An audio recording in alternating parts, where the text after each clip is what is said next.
আমি খেলার জন্য এখানে আসলাম। এটা ইংরাজি কি? I came here for playing, মানে আমি খেলার জন্য এখানে আসলাম। এখন আমি যদি বলি যে আমি খেলতে খেলতে এখানে আসলাম, আমি নাচতে নাচতে এখানে আসলাম, আমি দৌড়াতে দৌড়াতে এখানে আসলাম, আমি হাসতে হাসতে এখানে আসলাম, সে কাঁদতে কাঁদতে এখানে আসলো। তো এগুলাকে আপনি কীভাবে ইংরেজি করবেন? এই যে আমি বাক্যগুলো বললাম যে নাচতে নাচতে, একটা বাক্য কি একটা ওয়ার্ড দুইবার, ঠিক আছে?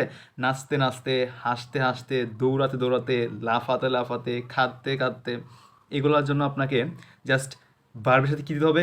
আইএনজি। এখানে দুইটা ভার্ব থাকবে এবং সেকেন্ড যে ভার্বটা দিবেন সেই ভার্বের সাথে আপনি আইএনজি দিবেন। যেমন আমরা এখানে বলছিলাম যে আমি এখানে আসলাম কি খেলার জন্য, এখানে আপনি কিন্তু ফর দিবেন, ফরের পরে ভার্বটা থাকেন, যেমন I came here for playing.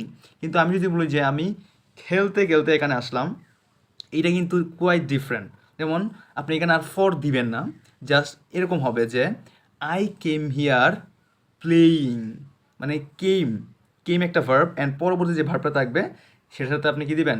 ING দিবেন। যেমন আই কেম হিয়ার প্লেয়িং, আমি খেলতে খেলতে এখানে আসলাম। সেম যদি আমি বলি যে আমি দৌড়াতে দৌড়াতে এখানে আসলাম, তাহলে দৌড়ানো ইংরাজি কি? রান। তাহলে রানের সাথে কী হবে? ING, running. তাহলে প্রিটি সিম্পল যে আই কেম হিয়ার রানিং, সে কাঁদতে কাঁদতে এখানে আসলো। হি কেম হিয়ার ক্রাইং, সে কাঁদতে কাঁদতে এখানে আসলো।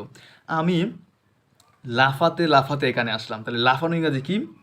Jump. Alright, so I came here jumping.